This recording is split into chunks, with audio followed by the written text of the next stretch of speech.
Let's talk about executive presence, something that is very important for women, hard to define, and often the thing that women hear when they want to be promoted, but they're perceived as not ready, something they need to work on.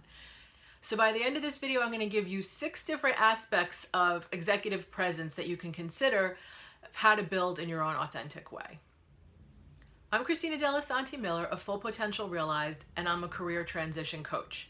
So that means I help women mostly take their career forward, and it might be getting a promotion, it might be choosing a new role, preparing for it and winning it, it might be making a complete change in career, it might be just elevating compensation and recognition and rewards.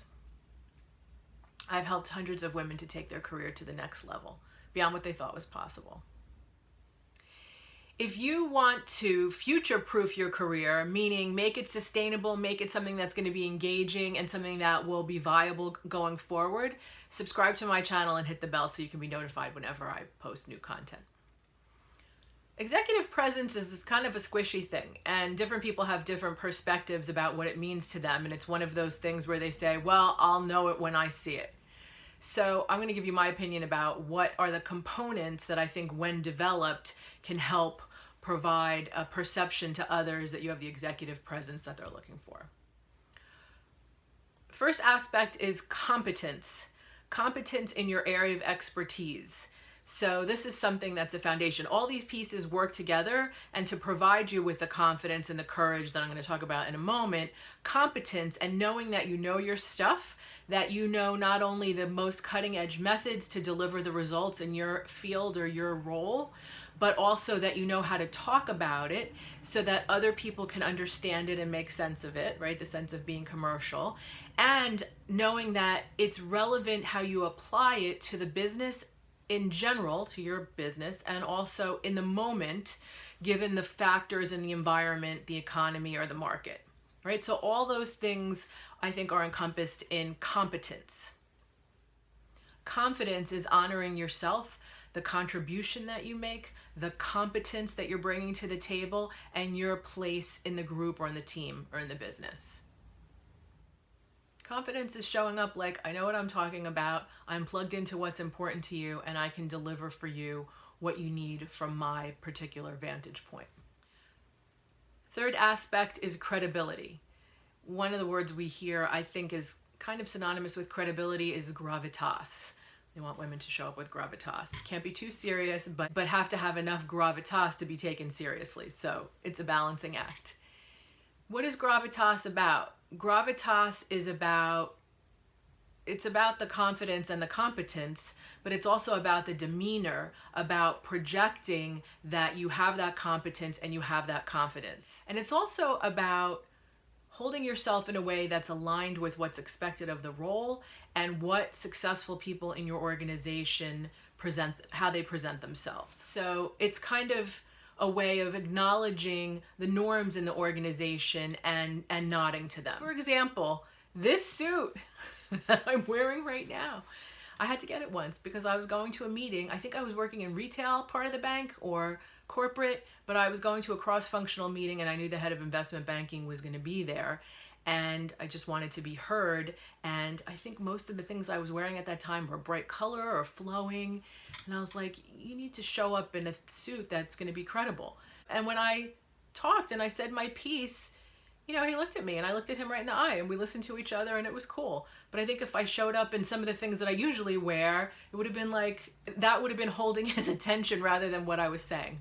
You do want to be authentic and show up as yourself, but you also want to have your words heard. And so you have to find a place where this is not going to distract. Fourth component relevant to executive presence is courage.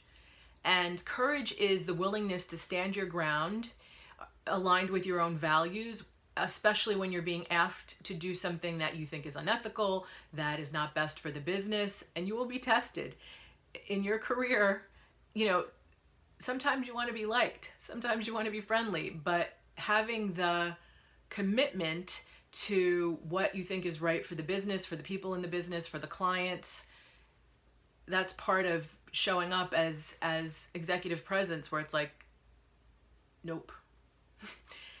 And sometimes you risk a lot by doing that. You risk everything, but having that center, that core, for me, when people know that they can count on that, that's part of you showing up as a credible, confident, competent contributor.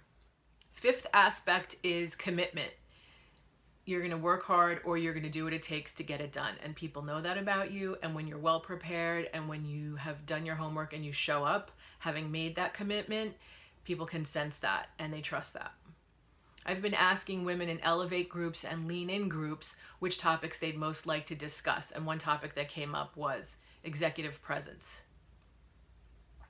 Please let me know in the comments what topics you'd like to talk about. And what are those kind of hard to navigate nuances or areas of career that matter in terms of taking your career to the next level that you'd like more perspective on. Last aspect is connectedness. All these things fall on a continuum and you want to find the balance.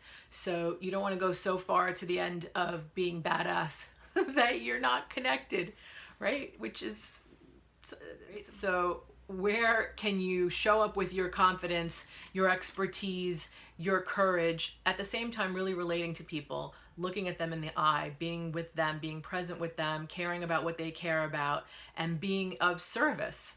That's my take on executive presence. It's all these things and how the interplay between them comes together. For additional strategies on making sure you're getting the most out of the energy you're investing in your career, check out my free cheat sheet on positioning yourself as high performing, high potential, and promotable. You can grab that at fullpotentialrealized.com/positioning, and I'll put a link in the description. Check out these next videos on taking your career to the next level. And please like this video, give it a comment, share it with your friends, and subscribe to the channel if you haven't done so already. Thanks. I look forward to seeing you next time.